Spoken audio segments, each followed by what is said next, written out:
I'm Johnny Toronto. I'm from Farmingdale, New York.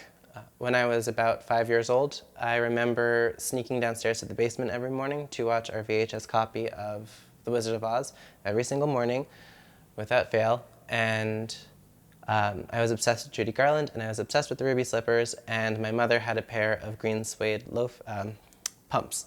And I would wear them around the house, and I would wear them around the house very often and when we had company. And I remember my aunt being there with my cousins, and she asked my mother why she was allowing that, and not too quietly, and my mother shot her a glare that I knew at the time meant shut up, but also that it was a point of shame, and that was the last time I remember wearing them.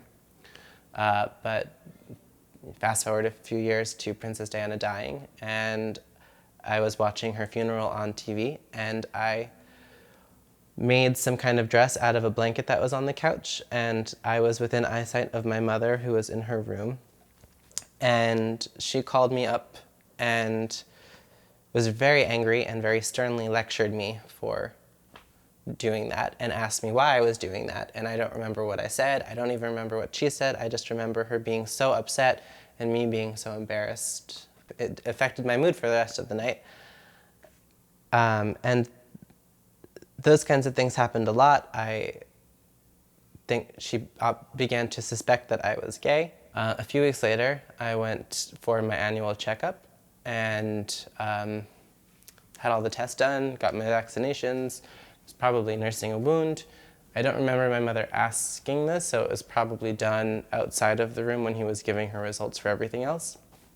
But she did ask, how will I know or when will I know that he's gay? But he said, well, it doesn't matter, which I guess I didn't know what it was in reference to at the time.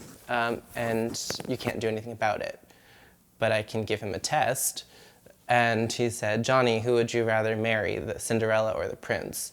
And I definitely didn't know what this question was in reference to, but I remember feeling really awkward and scared. And my response was my cousin Christina, who was this very pretty blonde girl. And we used to play wedding every time she slept over. And that seemed to satisfy my mother for a while. But I'm really happy that he, one, said it didn't matter, two, said that she couldn't do anything about it, and then three, just dismissed it really quickly to make me feel comfortable after he'd asked it.